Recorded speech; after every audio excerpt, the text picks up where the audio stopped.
Now we're moving on to the meat and potatoes of why everyone's here. Who the hell are these players, and why should I be drafting them for DFS purposes? I get it.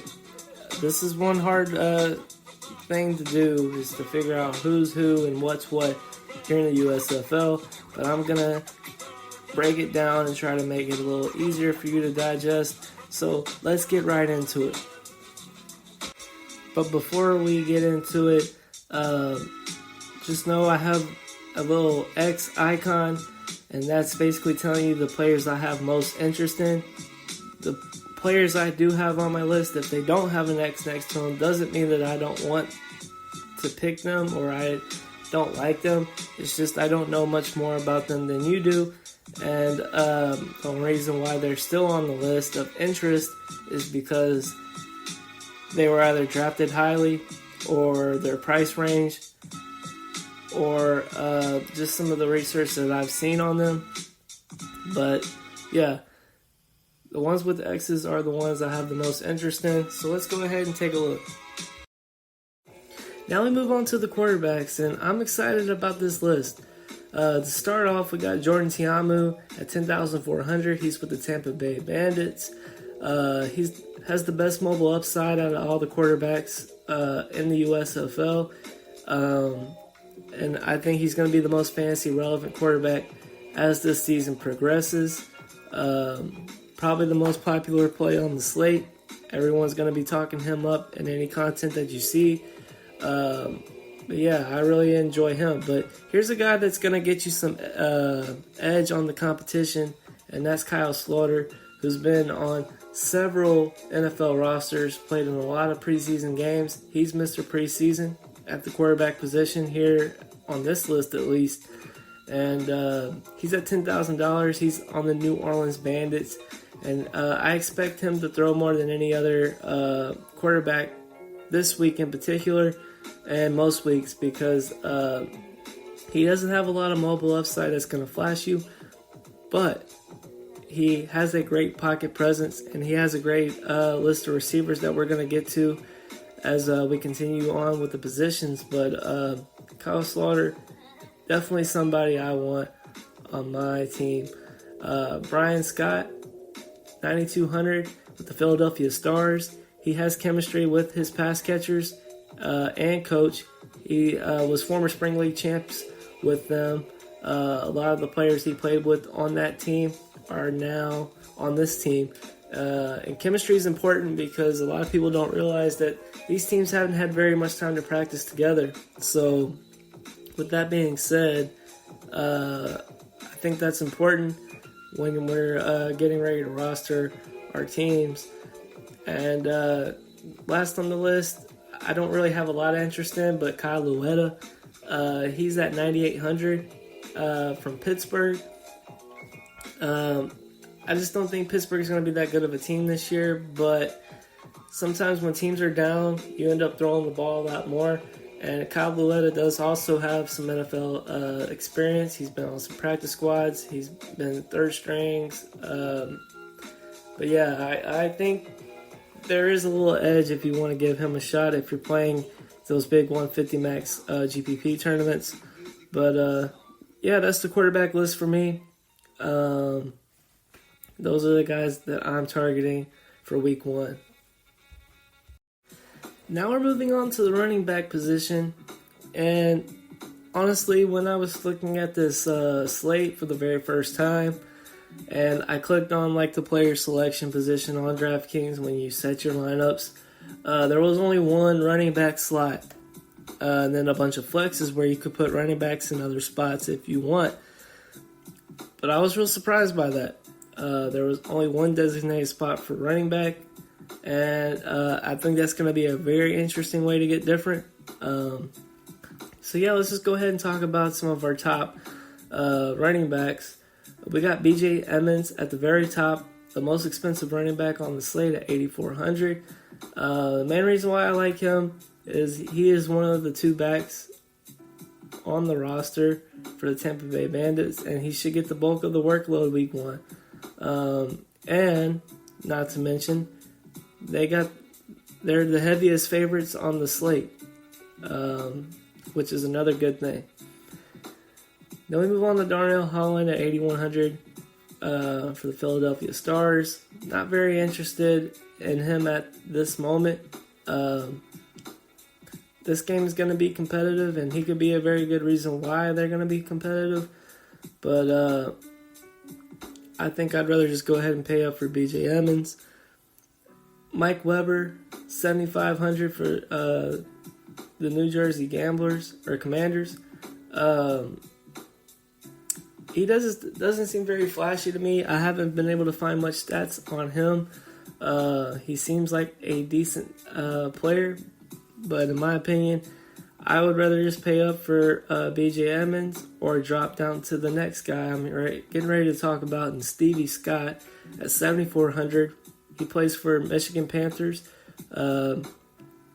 Look, Jeff Fisher is the head coach of the Michigan Panthers, and that means one thing and one thing only. They're going to run the ball, and then they're going to run the ball some more. The Panthers are projected to be the most run-heavy offense this season, and he was the first back selected for the team. One of the youngest players in the league, which is another thing. I believe he's 21, close to 22 years old. So there's still a lot of miles left on those tires, and I'm willing to roster him, and I think you should too. Then we move on to Larry Rose at 7,000 flat. He's on the New Orleans Breakers. Projected to be the starting back. Has a great receiving upside. Averaged 3 receptions per game in college, which is pretty good.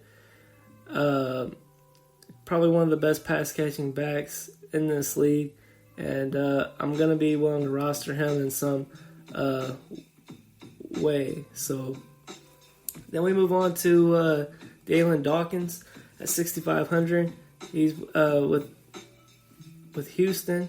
Not a lot of interest in him. I'd rather pay up for Larry Rose or Stevie Scott. And then Tony Brooks, he's with Birmingham Stallions.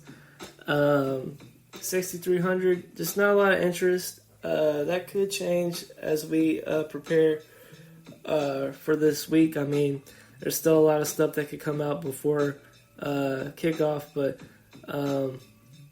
yeah, I'm just not very interested in him because I would way rather just pay down for this guy here in Garrett Groshek at 6,200. He's playing for Pittsburgh. He does have some questionable running skills, but has great receiving upside. Proved in his time at college, and a small sample in the 2020 Spring League, he averaged almost 4 receptions per game. Look, receptions mean a lot when you're playing fantasy football, especially if you can get a running back that has rushing upside and receiving upside. So I'm keeping an eye on Garrett Groshek. I think he'll be one of the sneakier plays on this slate. Madre London, 5,700. He's on the same team as Groshek. They're going to be sharing this backfield. I feel like Madre London will have the early down carries, and Garrett Groshek will be your third down back. CJ Marble of Birmingham, not very interested in him. Juwan Washington, don't have many thoughts about him. And TJ Logan, he's very cheap, but I just don't have very many thoughts on him either. But if you want a punt play at the running back position, TJ Logan could be your guy. But yeah, that's my running back interest. The main players that I really want to get after are B.J. Emmons, Stevie Scott, Larry Rose, and Garrett Groshek. But follow my Patreon because I could change my mind. There could be more information that comes out by the time kickoff starts. So if you want the most up-to-date information, go ahead and visit my Patreon, and I'll get you set up. But yeah, let's go ahead and move on to wide receivers. Now we're moving on to the first set of wide receivers, 1 through 10. There's a lot of wide receivers to talk about here. And if you look at the USFL Draftkings page, when you're setting up your roster, you got an opportunity to draft 4 wide receivers if you really want to. So I feel like this position needs the most depth to talk about out of all of them, because you could roster 4 wide receivers if need be. So let's go ahead and kick off this list. At number 1, Victor Bolden at 9,600. He's from the Birmingham Stallions. He was the first selected wide receiver by the team. He's got a pretty big body. And everyone needs a big body wide receiver, especially when you're trying to get into the middle of the field or into the end zone. I think this is going to be a really good fit for the Stallions. So I do have some interest in him. Then we move on to Isaiah Suber at 9,600 for Houston. I'm just not really interested in him. I'd rather pay for Victor Bolden at the same price. Or I'd rather pay down for this next guy we're here to talk about, and Sean Poindexter. Poindexter at 9,100 was the first wide receiver taken by his team. He has a strong size, strong catch radius, and I think he's going to be a great fit for Kyle Slaughter. Like we were talking about before when we were discussing the quarterbacks, Kyle Slaughter will be his quarterback, and Kyle Slaughter's got a pretty good pocket awareness, and I think this will be a great fit for both players. Then you move on to Jeff Thomas. I'd honestly just rather pay up for Poindexter if we're comparing the two, but I do have a slight interest in him in tournaments. But yeah, Poindexter would be a better ideal fit for me. Then we move on to Kevontae Turpin at 7,400 for the New Jersey Commanders. Primarily a deep threat speedster at 5'9" and 155 pounds. The only issue I have with him is if his quarterback could get him the deep ball or not. And also, we need to see what kind of yards after carry or after catch he can get. So I know a lot of these speedsters can get a lot of yak yards if they're put in the right situation. So this is more of a quarterback issue for me, other than Kevontae Turpin's talent. Jamal Moore plays for the same team, kind of the same situation. I need to see what their quarterback's going to do with this set of weapons. Jamal Moore is a little more bigger type receiver compared to Turpin, so I'd be interested to see what they look like in week 1. But out of these two guys, Turpin's my favorite, but I think I would rather almost have Jordan Sewell. He's with the Philadelphia Stars. He's at $7,200, so just $200 less than Kevontae Turpin. He's back with his former coach and quarterback. They were the Spring League champs in 2020. He has great size at 6'5", 210 pounds, and a speed combination of a 4.49 40, which is very impressive. I think this is going to be very beneficial to have that chemistry. Because look, a lot of these guys have only been practicing for 3 weeks to a month with their teams to prepare for this season. So any kind of chemistry that you can get from previous years is something that I think we need to keep an eye on when we're preparing our rosters. So Jordan Sewell, definitely someone I'm highly interested in. Then we move on to Lance Lenoir Jr. at 6,900. He's with Michigan Panthers. Look, Panthers are going to run the ball a lot. Their head coach, Jeff Fisher, loves to run the ball. Not to say that they're not going to throw the ball at all, but I'd way rather take my chances on a guy like Jordan Sewell, who's similarly priced, or the next guy we're here to talk about is Derek Willies at 6,600 with the Tampa Bay Bandits. With Eli Rogers out, he is the clear-cut number 1 wide receiver. He has a great size at 6'4", 210 pounds with amazing agility, burst, and catch radius. Honestly, he's the guy I'm most excited to play out of all these wide receivers I've discussed so far. He's probably going to be highly owned, but he's going to be worth it at that price point. One of the cheapest receivers I'm interested in on the slate. Then we move on to Johnny Dixon at 6,300 for the New Orleans Breakers. See, there's after Poindexter, who we just discussed on the Breakers, I have an issue trying to figure out who's going to be that next guy that could get some love at the wide receiver position, because like we were saying before, Slaughter's going to be pass happy. They're one of the pass heavier teams in the league. So we need to know who's going to be involved the most. If we just go off by price, Johnny Dixon is the second highest priced receiver for the Breakers. But I don't know if he's going to be as involved as everyone thinks just because of that price point. So that's something to keep an eye on for week 1.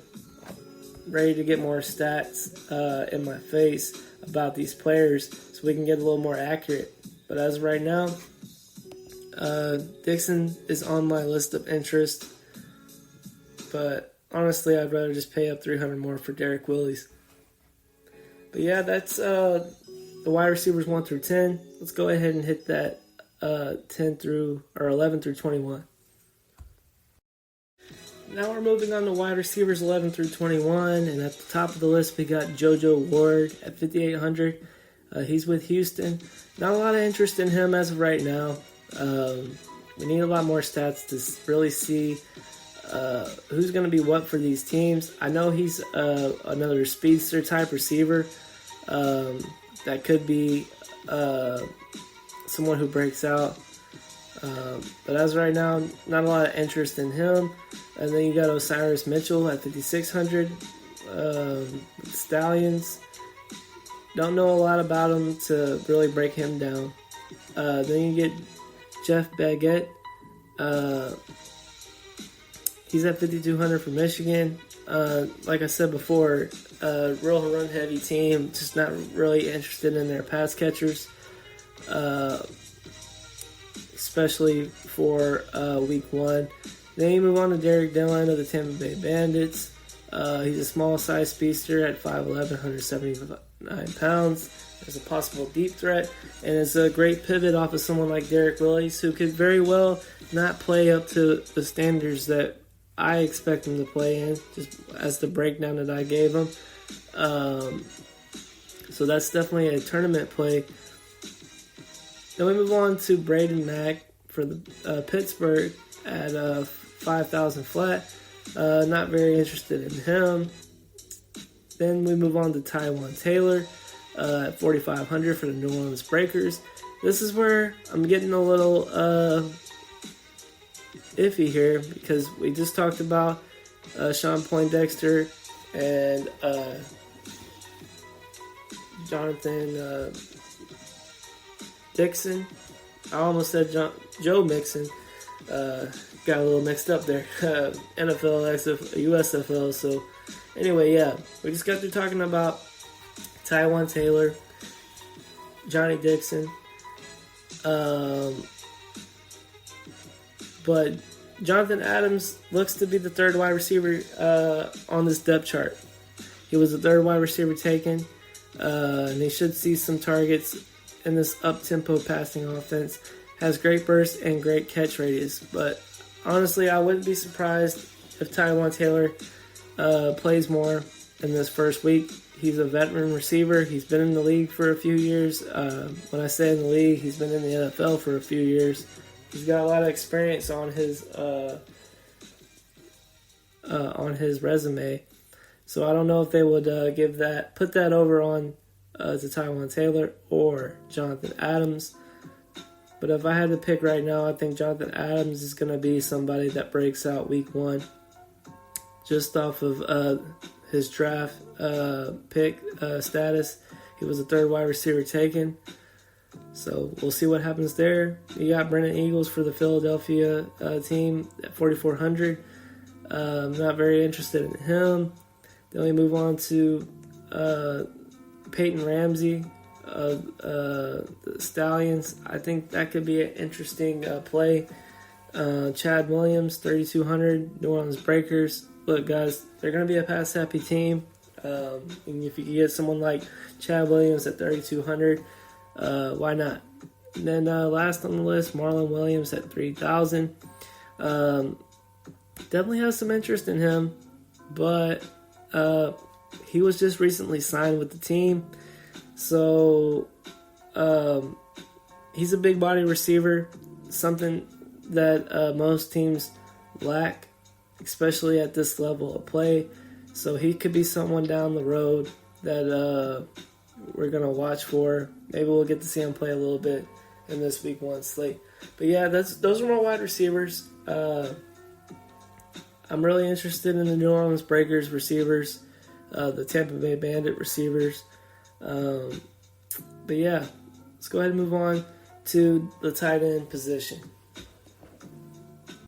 At the tight end position, you got Kerry Angeline at the top with 5,800 for the Stallions. Not very interested in him just due to the price point. You got basically four positions where you could take a tight end or a wide receiver or a running back with the 2 flexes. And there's no tight end position on this roster, so I'm not going to waste my money on a $5,800 tight end that could not perform. We always see tight ends disappoint. This last year in NFL DFS in general, tight end performance was just very lackluster. So I'm not spending that much on a tight end. 5,800 is just too expensive for me on a guy that isn't really well proven. Then you get to Cheyenne O'Grady, 4,800 for the Tampa Bay Bandits. Got a little mild interest in him, but still too expensive. Not somebody that I'm going to be rostering heavily. And then you get LaMichael Petaway, 3,200 from Michigan. Not very interested in him either. Just don't think they're going to be throwing the ball very much. He might be lucky to get 1 to 2 targets for this game, and that's just not enough. Then you get down to Bug Howard. Out of all 4 of these tight ends that I've mentioned so far, he's probably the one I have the most interest in at 2,600. He plays for the Philadelphia Stars. 2,600 is pretty cheap for a tight end. And this guy is a former NFL wide receiver, played some time with the Browns, practice squad. So out of all 4 of these, Bug Howard, 2,600, is probably my favorite. He hasn't practiced very much with the team. It was reported that he showed up late to training camp. So that is something to keep an eye on. But as of right now, he is my favorite. Now we move on to the defense. There's 4 teams that I have some slight interest in. The Michigan Panthers at 4,700, the most expensive. Probably won't be getting to them, but I do have some interest there. They're the favorites on their team. It looks like they're going to be playing that hard-nosed style football with a heavy run game and a highly defensive game. So that's something to look at there. And then we got the Birmingham Stallions at 3,800. They're my favorite defense this week due to the fact that New Jersey's starting quarterback Luis Perez has only been on the team for a little over 2 weeks. I expect this defense to dominate that. Then we get on to the New Orleans Breakers. They're favorites for their team, so I wouldn't mind taking little stabs at them. But my second favorite defense on this slate would be the Tampa Bay Bandits at 4,100. They got a 4.5 point favorite, and that should bring opportunities for more sacks and interceptions. Because when teams are down by a lot, they got to come back and throw the football. So, I wouldn't mind taking a couple stabs at the Tampa Bay Bandits at 4,100. But, yeah, my only 2 interests are the Stallions at 3,800 and the Bandits at 4,100.